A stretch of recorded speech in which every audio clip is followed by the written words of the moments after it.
दोस्तों आज की डेट में पावरशेल सीखना बहुत ज़्यादा ज़रूरी है और एक अच्छा कंटेंट मिलना बहुत ही मुश्किल है ऑनलाइन। खासकर जो मेरी ऑडियंस है, जो जिनको हिंदी में सीखने में ज़्यादा मज़ा आता है, उस तरह के यूज़र्स के लिए अगर सीखना हो आपको पावरशेल स्क्रिप्टिंग, तो सामने स्क्रीन में आपको दो यूआरएल्स दिख रहे हैं। दो सीरीज़ है, सीरीज़ 1 और सीरीज़ 2, दोनों Udemy की सीरीज़ है।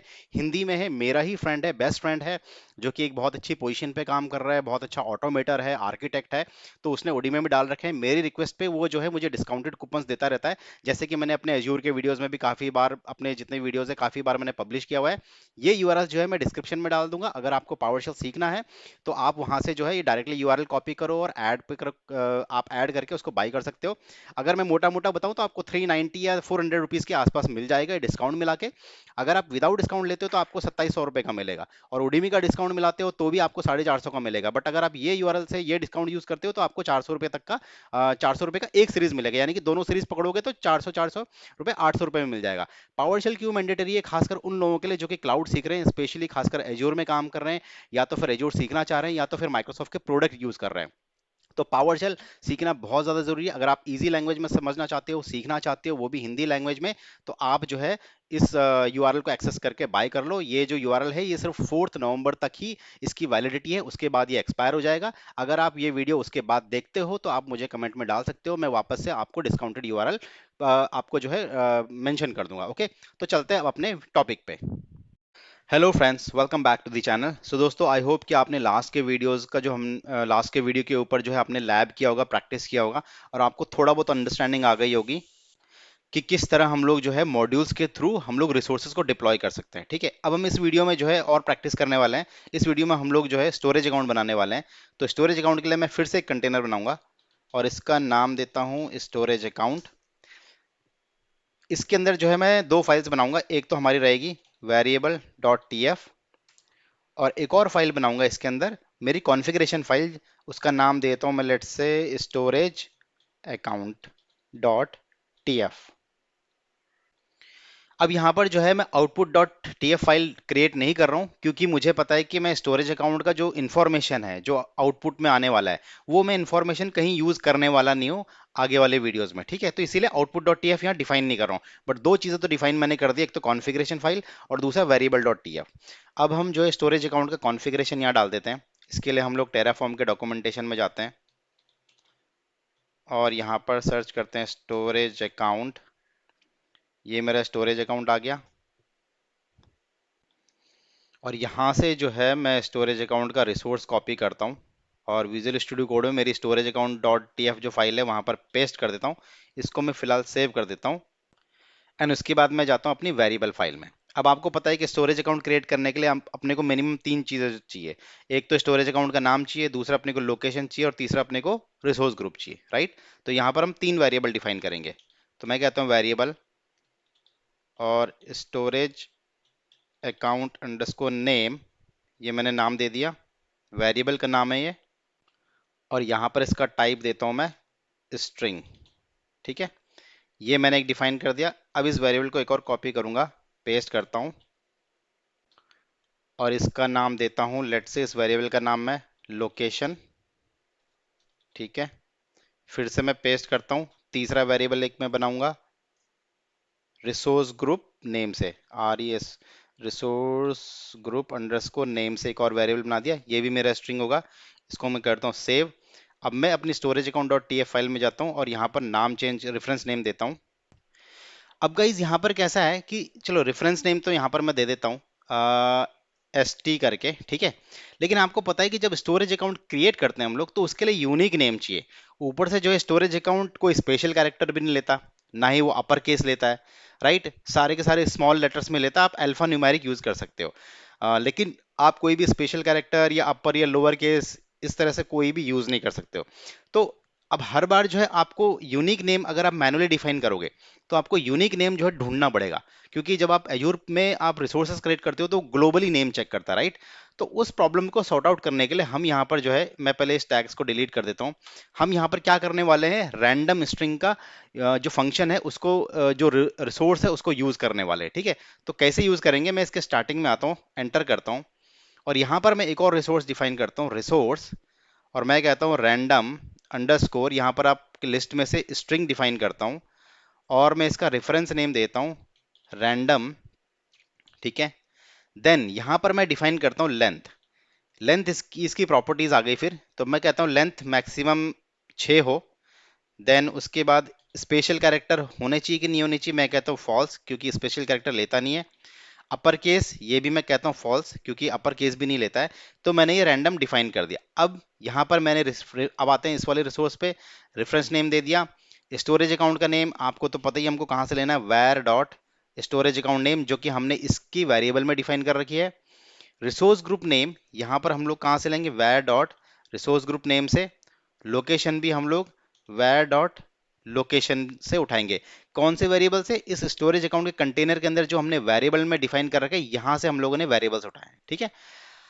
इसको मैं कर देता हूँ LRS। और इसके साथ ही साथ यहाँ पर हमको पता है कि इसकी डिपेंडेंसी है रिसोर्स ग्रुप के ऊपर, तो मैं यहाँ पर करता हूँ वैर डॉट रिसोर्स ग्रुप नेम से, ठीक है। इसको मैं कर देता हूँ सेव। अब यहाँ अब यहाँ पर कैसा है कि एक चीज और मैंने मिस कर दी कि यहाँ पर हमने वेरिएबल से उठा लिया, तो फिर ये रैंडम का मतलब क्या, कैसे इसको डिटेक्ट करेगा। तो इसको सॉर्ट आउट करने के लिए हमको करना क्या है, यहाँ पर नेम में करना क्या है, डबल इन्वर्टेड कॉमा के अंदर अपने को डिफाइन क्या करना है, डॉलर करली ब्रैकेट ऑन करूंगा। मैं कहता हूं कि वैर डॉट, यानी कि मेरे वेरिएबल में जो स्टोरेज अकाउंट नेम है वो नेम हो, साथ ही साथ डॉलर करली ब्रैकेट ऑन करूंगा, और मैं कहता हूं रैंडम अंडरस्कोर स्ट्रिंग, यानी कि रैंडम स्ट्रिंग कौन सा, ये वाला स्ट्रिंग। आप चाहिए तो यहाँ से कॉपी भी कर सकते हो। रैंडम स्ट्रिंग मैंने यहाँ पर आपके सामने मैं कॉपी कर देता हूँ। मैं कहता हूँ इसको पेस्ट करता हूँ, उसके बाद डॉट, ये जो इसका रेफरेंस नेम है ये डिफाइन करता हूँ रैंडम, एंड देन उसके बाद डॉट रिजल्ट। अब ये कुछ तो एरर फेंक रहा है, ओके, यहाँ पर करली ब्रैकेट मैंने क्लोज नहीं किया ये। तो random underscore string dot random dot result, यानी कि मेरे वेरिएबल में जब जो भी स्टोरेज अकाउंट का नाम हो उसके आगे ये जो लेंथ मैंने दे रखी है 6, रैंडम अंडरस्कोर स्ट्रिंग, इसके आगे ये 6 डिजिट का कुछ भी यहाँ पर ऐड हो जाए, तो मेरा क्या हो जाएगा, रैंडमली जनरेट करेगा 6 डिजिट, और मेरा जो स्टोरेज अकाउंट में डिफाइन करूंगा जो, उसके आगे ऐड कर देगा, तो मेरा क्या हो जाएगा, यूनिक नेम बन जाएगा ये, ठीक है। तो ये मेरा स्टोरेज अकाउंट का जो फाइल है ये रेडी हो गया है। इसको मैं डिलीट मारता हूँ, एक्स्ट्रा आ गया था ये, ठीक है। और इसको करता हूँ सेव। अब सेव करने के बाद हम वापस से अपनी जो मेन फाइल है वहां पर जाएंगे, और यहाँ पर हम लोग मॉड्यूल डिफाइन करेंगे स्टोरेज अकाउंट का। तो मैं कहता हूँ मॉड्यूल, और इसका नाम देता हूँ मैं स्टोरेज अकाउंट। ये मॉड्यूल का नाम है, यहाँ पर जो नाम है ये इस पर्टिकुलर मॉड्यूल का नाम है, ओके। तो आप मॉड्यूल का नाम कुछ भी दे सकते हो अपनी चॉइस के हिसाब से। अगेन फिर यहाँ पर जो इसका एक प्रॉपर्टी है सोर्स, मैं कहता हूँ ये जो मॉड्यूल स्टोरेज अकाउंट में बना रहा हूँ इसकी वैल्यूज कहाँ से आए, तो सोर्स मैं कह रहा हूँ dot forward slash storage account. कौन सा स्टोरेज अकाउंट, ये जो हमने कंटेनर बनाया है, ठीक है। ये कंटेनर का रेफरेंस दे दिया मैंने। अब इसके अंदर जो भी फाइल्स होगी वो ऑटोमेटिकली इसका मैकेनिज्म जो है डिटेक्ट कर लेगा उसको, ठीक है। और अब इसके आगे हम लोग क्या करेंगे, स्टोरेज अकाउंट के वेरिएबल में हमने तीन तीन वेरिएबल्स डिफाइन करें, right, storage account name, location, resource group name. तो यही वेरिएबल्स हम लोग मेन वाली फाइल में यहाँ पर मॉड्यूल के अंदर डिफाइन करेंगे। तो मैं कहता हूँ रिसोर्स ग्रुप नेम मेरा क्या आना चाहिए। अब यहाँ पर आपका क्या आएगा, module dot resource group dot RG name output, यानी कि ये जो रिसोर्स ग्रुप नेम है ये मेरा कहां से ले रहा है, मॉड्यूल डॉट रिसोर्स ग्रुप, यानी कि ये जो मॉड्यूल है मॉड्यूल डॉट रिसोर्स ग्रुप यहां से उठा रहा है। डॉट इसके अंदर जो हमने सोर्स पाथ दिया हुआ है उसने देखा कि आउटपुट में RG underscore name underscore output करके है। यहाँ पर अगर आप यहाँ पर मैं दिखाऊं तो आउटपुट में RG underscore name underscore output है, राइट। तो कहने का मतलब क्या है कि ये सोर्स तो मेरा स्टोरेज अकाउंट है, रिसोर्स ग्रुप का जो नाम ले रहा है वो ये वाले मॉड्यूल में जा रहा है। सोर्स इसके अंदर जो चेक कर रहा है उसमें जो आउटपुट नेम है हमने आउटपुट वेरिएबल में दे रखा है जो RG underscore name underscore output, वहां से उठाएगा ये, ठीक है। फिर आते हैं लोकेशन। लोकेशन भी मैं कहता हूं मॉड्यूल में जाए, कौन से, रिसोर्स ग्रुप के ये वाले मॉड्यूल में चेक करे, डॉट लोकेशन अंडरस्कोर आउटपुट। हमने दो वेरिएबल डिफाइन कर दिए। तीसरा हमारा जो था वहां पर हमने वेरिएबल डिफाइन किया था वो स्टोरेज अकाउंट नेम था। अब स्टोरेज अकाउंट नेम में यहां पर मैं क्या देता हूं, लेट से STAC, ऐसे मैंने शॉर्टकट में नाम दे दिया डबल इन्वर्टेड कॉमा के अंदर STAC, यानी कि स्टोरेज या STACC करके, ठीक है। अब मेरा क्या करेगा, जब मैं इसको एग्जीक्यूट करूंगा तो STACC के आगे मैंने जो storage account dot TF file में ये जो फंक्शन डिफाइन किया हुआ है ये वेरिएबल में जाएगा STACC, और इसके साथ रैंडमली ये जो 6 डिजिट जो जनरेट करेगा उसको ऐड कर देगा, ठीक है।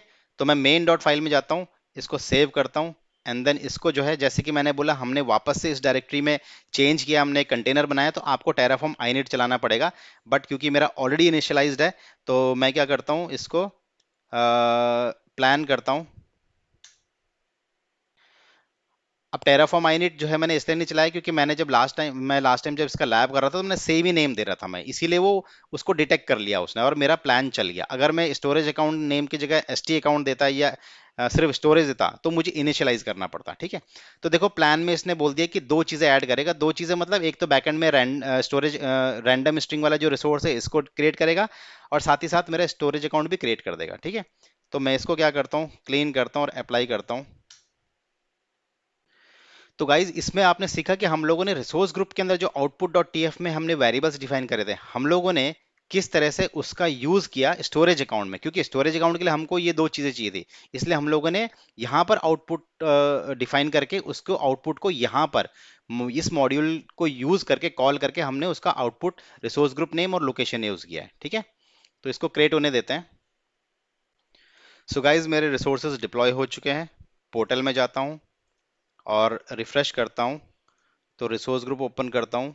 यहाँ पर अभी आएगा मेरा रिसोर्स, ये देखो मेरा स्टोरेज अकाउंट आ गया।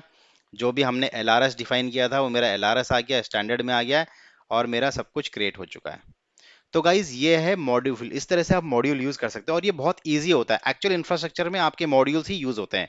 ठीक है, rather than using separate files, आप इस तरह से कंटेनराइज करके इसको कंटेनर्स बना के उसके अंदर उसकी कॉन्फ़िगरेशन फाइल डिफाइन करके आप मॉड्यूल्स को डिफाइन कर सकते हो और ये बहुत ही ईजी है मैनेज करने के लिए। देखो कितना सिंपल सा कोड आपने यहाँ डिफाइन किया है, यानी कि नेक्स्ट टाइम अगर आपको जो है वापस से इस कोड को यूज करना होगा तो आपको सिंपल से यहाँ पर नेम चेंज करने हैं बस।